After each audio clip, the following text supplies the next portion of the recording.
Fala pessoal, muito bom dia, sejam bem-vindos ao 18º episódio dessa segunda temporada do podcast Histórias da Vida. E se você ainda não viu os episódios anteriores, fica aqui mais uma vez a minha sugestão de que você procure no seu agregador de podcast preferido, porque lá tem muito conteúdo bacana sobre comportamento, liderança, ansiedade, carreira, muito mais, tá bom?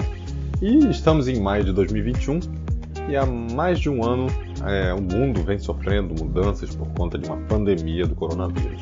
E com a chegada do vírus, o isolamento social e as mudanças desse modelo de trabalho, muitas empresas acabaram aderindo ao home office, que se tornou popular, e junto com ele diversas ferramentas que são utilizadas para conferência online. E a gente tem o Zoom, tem Hangout, temos o Teams, temos o Skype e diversos outros menores aí que circulam no mercado. Para você ter uma noção de como essa mudança foi impactada pela pandemia, antes da pandemia, a gente tinha pouco mais de 12 milhões de reuniões diárias por teleconferência, né? E hoje já são mais de 540 milhões de conferências e esse número continua crescendo. Mas será que realmente ficar o dia inteiro em tantas conferências substitui a presença e até traz benefício para o nosso dia a dia? Como é que será que o nosso cérebro lida com isso? E para te ajudar a responder essas perguntas e algumas outras que eu vou passar aqui, eu vou falar da Zoom Fatigue, ou a fadiga do Zoom, que apesar de ter um nome bem característico da ferramenta, ela não tem associação nenhuma. Ela foi só um nome que se tornou popular, mas é relacionada a distúrbios causados por esse tipo de ferramenta, por esse tipo de prática, né? Não é nem a ferramenta, né?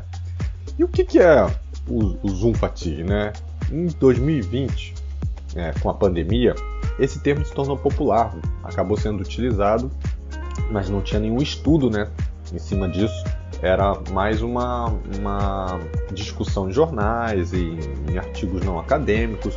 Mas aí em 2021, vendo esse aumento crescente no uso das ferramentas e também das conferências, o professor de comunicação e fundador do laboratório de interação humana virtual de Stanford, Jeremy Bailson, ele passou a estudar as consequências causadas por o uso recorrente e excessivo dessas ferramentas. E esse nome que foi dado, ele se refere ao cansaço mental relatado por pessoas que participam de videoconferências muitas vezes ao dia e durante muito tempo, um período prolongado e excessivo. E isso tem diversas razões, né? A primeira é que comunicação, ela tem uma parte não verbal que é responsável por mais de 70% de tudo que a gente transmite quando a gente está em um diálogo, quando a gente está em uma conversa. E aí tirando, né, esse pedaço, a gente obriga o nosso cérebro a tentar decodificar a fala, o tom de voz e qualquer outro fator que possa facilitar o entendimento da mensagem. É como se eu estivesse, por exemplo, escrevendo uma carta onde simplesmente eu decidi tirar as vogais. E é bem provável que se você estivesse lendo essa carta, você acabaria entendendo. Mas o esforço para entender, para decodificar isso, ia ser muito maior do que se você tivesse com todas as informações. E quando a gente tira a comunicação não verbal, é exatamente isso que a gente está fazendo para o nosso cérebro. A gente demanda um gasto energético ainda maior.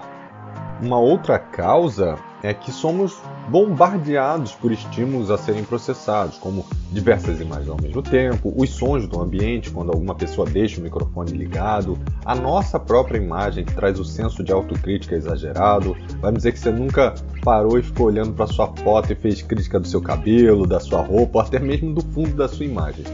E na pesquisa do Jeremy, né, ele identificou as 4 principais causas que contribuem para a fadiga do Zoom. E eu vou falar aqui para vocês, tá bom? A primeira é a quantidade excessiva de contato visual de perto, e que é uma quantidade muito grande. Durante o uso dessas ferramentas, é muito comum que a gente mantenha uma grade, né, de pessoas e que a gente tente captar todas as informações de todas as pessoas ao mesmo tempo, o que não é natural em uma reunião. Numa reunião presencial, geralmente as pessoas estão olhando só para quem está falando, ou nem para quem está falando, elas estão fazendo uma anotação, então o foco ele é direcionado. E na ferramenta, mesmo que você não abra a boca, você também sabe que você está sendo percebido, o que gera uma distração e uma sobrecarga de processamento cerebral e também um grau de ansiedade social, porque o fato de você saber que está sendo observado te faz querer prestar atenção em como você está. Então isso é um dos principais fatores. O segundo é ver a si mesmo durante o chat, durante essa conversa, né, constantemente em tempo real. Imagina você se observando no espelho durante 4 a 6 horas por dia. Isso não parece natural, né? E realmente não é. Alguns estudos mostram que quanto mais você se observa ao longo do dia, mais autocrítico você se torna. E, consequentemente, né, mais impacto emocional, mais ansiedade, mais estresse são causados por esse excesso de visualização da sua própria imagem. O terceiro fato é que as conferências elas reduzem drasticamente a nossa mobilidade. Então, quando a gente está numa palestra, ou ao telefone, ou numa apresentação, a gente acaba gesticulando muito, a gente acaba se movimentando, principalmente no telefone, e já nas conferências, o que a gente faz é ficar sentado no mesmo lugar, inerte. E algumas pesquisas também mostram que essa inércia ela acaba gerando uma redução do nosso desempenho cognitivo, ou seja, quando a gente está ali parado, a gente começa devagar, o nosso pensamento começa a voar, a nossa prontidão, a atenção, a gente acaba ficando mais desatento. E por último, é a carga cognitiva, que ela é muito maior, ou seja, o nosso processamento mental para prestar atenção no que está acontecendo, ele é muito maior do que quando a gente está no presencial. Como eu disse, um dos pontos importantes da comunicação é exatamente a parte não verbal, como a gente, por exemplo, interpreta os gestos, a respiração da outra pessoa.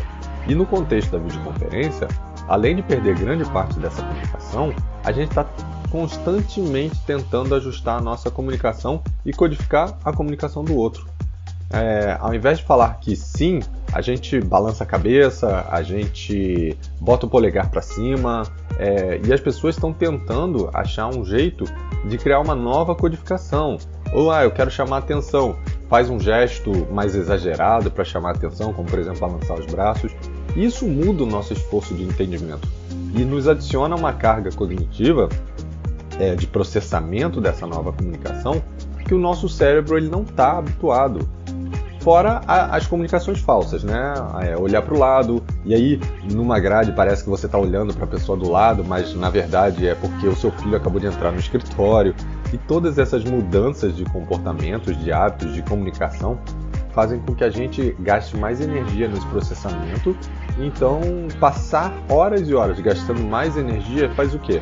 Faz com que você chegue no final do seu dia, ou no final dessa sequência de reuniões, cansado, fadigado, daí o nome fadiga do Zoom. Então eu vou aproveitar e vou deixar aqui também algumas práticas, né, que elas podem ajudar a você diminuir o risco de ter essa fadiga do Zoom.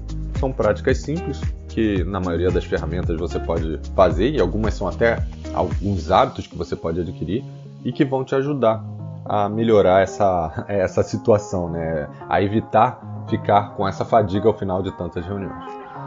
A primeira delas esteja em um lugar confortável, bem iluminado, com uma estrutura ergonômica adequada, ou seja, uma cadeira, um apoio para os pés. Isso vai acabar tirando um problema, né, dessa equação, que é a sua postura, a iluminação durante as reuniões. Apesar das etiquetas falarem que a gente tem que manter o vídeo aberto o tempo todo, e que essa prática é importante para mostrar atenção, quando a gente está numa sala com muitas pessoas, pode ser que ela se torne exaustiva. Então, uma sugestão é abrir a câmera só quando for necessário falar. E um lembrete, não é porque você não está com a câmera aberta que você não precisa prestar atenção no que está sendo falado e fazer outras coisas em paralelo. Quando a gente fala não abrir a câmera, a gente quer dizer o seguinte: evite criar outras distrações que não simplesmente a do interlocutor. Se você estiver usando um monitor externo, tente ficar numa distância maior para evitar essa distorção da aproximação exagerada do rosto do participante. Isso também traz uma carga de processamento para o nosso cérebro que precisa adaptar. A gente está acostumado a falar a uma certa distância. Quando você vê um rosto muito colado, ou seja, muito grande na tela, acaba fazendo com que o teu cérebro pense: não, por que essa pessoa está tão perto de mim? E caso não seja possível colocar o monitor mais distante, você também pode diminuir a tela do aplicativo para não deixar aquele rosto em tamanho maior do que o tamanho real. Um outro ponto é evitar reuniões seguidas e ao final de cada reunião traga alguma coisa de movimentação para você. Levante, caminhe, estique o braço, faça um alongamento. Evite sair direto de uma reunião para uma outra reunião ou para o e-mail, para o celular, por exemplo. Levanta para pegar um café, um chá, faça alguma coisa para se movimentar. Se você for facilitador de alguma reunião, faça reuniões objetivas de no máximo 30 minutos e leve para essa reunião apenas as pessoas que realmente precisam estar ali. Senão você pode estar gerando um esforço para essas pessoas que eventualmente não têm nenhuma interação ou relação com o assunto sendo tratado e desnecessariamente. Se por acaso você tiver a possibilidade de, ao invés de fazer uma conferência, fazer uma ligação, ou seja, você não precisa ver o vídeo nem compartilhar o vídeo com ninguém, faça uma ligação. Além da qualidade de voz, que pode ser melhor, você tem menos distratores, você permite que a pessoa fale e se movimente enquanto fala. Com certeza vocês já devem ter feito isso, né? Pegou o telefone, ligou para alguém, enquanto vai falando, você vai andando pela casa, você vai gesticulando. É quase como se você estivesse ali de frente para a pessoa, né, conversando, né? Então isso ajuda bastante a gente sair desse foco de cansaço, né?